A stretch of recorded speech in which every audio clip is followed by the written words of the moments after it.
All right, well, it's go time. So I know everybody in here is ready to roll, and it's exciting always to kick the season off. And this time next Tuesday we'll have a result, and we'll be on to the next one. But getting the process started is always a lot of fun. You know, it's a ton of work that goes into just getting to this moment right here. And you know, I'm proud of our team and how they've worked since January. But in particular, our team and our staff the last 6 or 7 weeks. I mean, there's a lot that goes into getting to this point, and they've done a great job. And you know, now we got to go play a ball game, see where we are, and go from there. And it's going to be exciting. Excited to be at home. I know it's going to be an amazing environment. The team had a chance to get out there last night under the lights, and there's just something special about game week. It doesn't matter if you're a peewee team or a senior in high school, or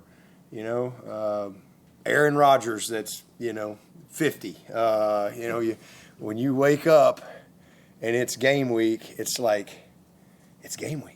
I mean, and that's everybody. If this is what you do for a living and you cover this sport, y'all probably all said the same thing this week. Like, it's game week. Like, let's go. All right, this is what we signed up to do. All right, this is it's awesome. So man, I love it, and just looking forward to watching our team play and compete. With everything they got. Got a great matchup, obviously, with LSU coming in here, and Coach Kelly is, I mean, his track record is, easy to look up. I mean, he's got a long track record of winning for a long time, so you don't get lucky and have jobs like LSU. He's a great coach, and has his team really well positioned to have a great year. This is a very talented football team on both sides of the ball. Similar to us in a lot of ways. In that they've got elite quarterback play, elite skill, and they got dudes in the trenches on both sides. So it's a very similar team as far as just the makeup. So that's why it's a top 10 matchup, and I don't have any doubt it's going to be one heck of a game. Quarterback's a really good player. He's a leader. He's tough. Got a lot of respect for him. I've never met him, but man, I got a ton of respect for this kid. He's a guy that has stayed and he's developed, and now he's on his way to being a high draft pick. But he's got a lot of poise. He's got great instincts. Really good pocket awareness. He's got big time arm talent. He's tough, and they've put a good group together up front. They had some guys that graduate and move on, so they went and brought in some really good players, some experienced guys, and got big time skill. They got guys that can take the top off. They got guys that can complement their run game with the screen game and getting the ball in space and breaking tackles. They got 0 and 1 or 2 really compact physical runners. 3 is a rocket ship. 4, I think, is number 4, a kid coming over from Oklahoma. He's a big-bodied receiver. He'll be the biggest guy out there. So, 29 is as good as we'll probably see. I mean, he's a very, very, very good back.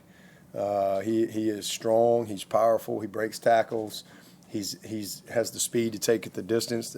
They do a good job of involving him in the run game. So, do a nice job in all areas. They really don't, in my opinion, have any weaknesses on the offensive side of the ball. They equip the quarterback to make them right, and most of the time he does that. And then over on the defensive side, elite linebacker play. They've got a lot of experience there. I think probably as good a corners as we'll see all year. Number 1 is back. He's a great player, got length, and then they went and got the kid from Virginia Tech who we've seen, know a lot about him. He's a great player.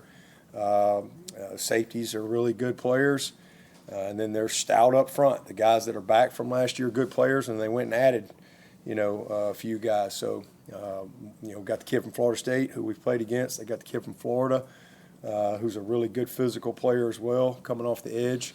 So, I mean, it's just, again, I think a really good complete team, but defensively, all three levels, they got dudes, and I think that Coach Kelly has stated this is, he thinks his best defense that he's had and maybe his best team. And I can see why when you really study these guys. So should be a heck of a matchup. And from a health standpoint, we're in a good spot. Been very fortunate to this point, and hopefully it stays that way. We got tough practice today. Tuesday's a tough day. Tough day tomorrow as well. So a couple of days we got to get through. But as we sit right now, we're in a good spot from an injury standpoint. Going into the season. So with that, I'll take your questions. Coach, what do you think about LSU, Coach Kelly kind of heightening the emphasis on the opener as opposed to other big openers that they've had in recent years, putting the Tiger ball up in their weight room? Yeah, I don't have any thoughts either way. I mean, everybody, I can't put myself in his team room, locker room. Everybody has their, own way as far as what you got to do in whatever moment, whatever team that you're coaching at that particular time. He's done it a long time, so whatever he wants to do, I'll leave it up to him. Is Walker Park seat fully cleared, or is it green or yellow? He's back in practice, so he's doing good. How is Jay Haynes continue to progress? He's coming. He's not going to play this week, but he's right there. I mean, we knew going in he would probably. He's been in green, so they just haven't. Him and Ari are two guys that have been in green really all camp, so next step is for them fully back into practice as far as contact. So they're both close, and they're just both coming off pretty good knee injuries, and they just want to be really cautious with those guys before we really put them out there. So they're both again doing really well, and excited for them to fully be activated at some point soon. Speaking of Haynes, would you say that Gideon and Keith and Easy are kind of on the same footing behind Adam Randall as far as? I mean, we got to go into the games, and we'll see where it's at. But I think that all those, we have confidence in all those guys. But Adam will start it off for us, and we'll see how it all shapes out as we get some live play. But we have confidence in all those guys, and same with Jay when he gets back.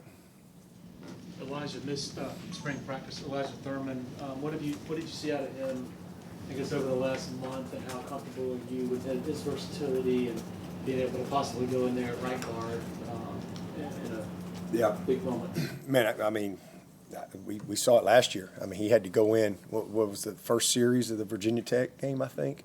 First series, true freshman. And oh, by the way, they got the leading sack guy in America. I can't remember that guy's name, but he was leading the nation in sacks. And you got a true freshman out there, and he had a heck of a game. And then obviously the next game he gets hurt on the first play at Pitt. But we got a ton of confidence in Elijah. He's had a great camp. He has, and we knew that when we signed him. What we didn't know, we hoped, but we didn't really know. You have to, you have to confirm things once you start coaching guys. But just how smart of a football player he is. Like, he's done it. He really has played 5 positions in high school, and so we saw that versatility. But how will that translate for us? And he really can play 5 positions. Like this kid is a special talent. He is a great football player, but we have all the confidence in him. He's had to play. He hasn't played as much center in camp because we've had to use him at tackle as well. So he's played some tackle, but I mean, he could start anywhere for us, for sure. He's a starter for us. I mean, I don't even know who Matt's going to run out there first, honestly. I think it's kind of like, I don't know if y'all remember Dan Brooks, when we had all them. We had 5 guys that could start for 2 spots, and he'd grade them in Tiger Walk. He'd grade them in pregame. I didn't really ever know who was running out there first and I really didn't care. So they were all dudes. I knew Grady Jarrett was running out there. So it was really 4 guys for one spot, and they were all guys, all guys. So I kind of see it the same way with those 7 guys that we have in that offensive line that we see as starters. I think all those guys play every week unless somebody's hurt or something. But Elijah is a starter. And again, I mean, he could start. He truly could start at 4 positions for us. And that gives us that's a blessing. There's not many teams that have a blessing like that where you got a guy that could literally start 4 positions for you and play at an elite level. And we think he can do that. Obviously, he started at a left tackle for us already in the games. How's Amari Adams health-wise after the ankle and stuff? He's good. He's good. He's rolling. For those Braden Jacobs fit in this year, you mentioned those top 7, so you guys right behind that. I'd say he's 8. He's right there. Yeah, he's 8 and coming. He's on his way. I mean, we got a good group. I mean, really all those guys. I mean, Braden, Ronan O'Connell. I mean, I really like him a lot. He's a big, strong, guy's made of gristle. Mason Wade, Easton Ware is another guy that we think is going to help us. Dietrich. I mean, so we've come out of camp with, a good group of 12 guys that we think, give us really good quality depth. But 7 of them that we think are ready to start. And Braden is coming. Coach, I'm just curious, growing up, how you viewed LSU, growing up and in your playing days, did you view them as another rival in addition to Auburn, or was it not as big a rivalry back then as it is now? I mean, growing up, everybody that played Alabama was a rival to me. I mean, that was just how I grew up. Like, if you were playing the Tide, like, you were a rival, whoever we were playing that week. But certainly it was just kind of ingrained in you growing up that, Tennessee and Auburn, like, that was just kind of. Now, when I got to Alabama and spent 13, so I was a part of 13 Alabama LSU games. You played everybody, when I was in Tuscaloosa, those 13 years. So, and LSU was in our division. So, I mean, you played them every year.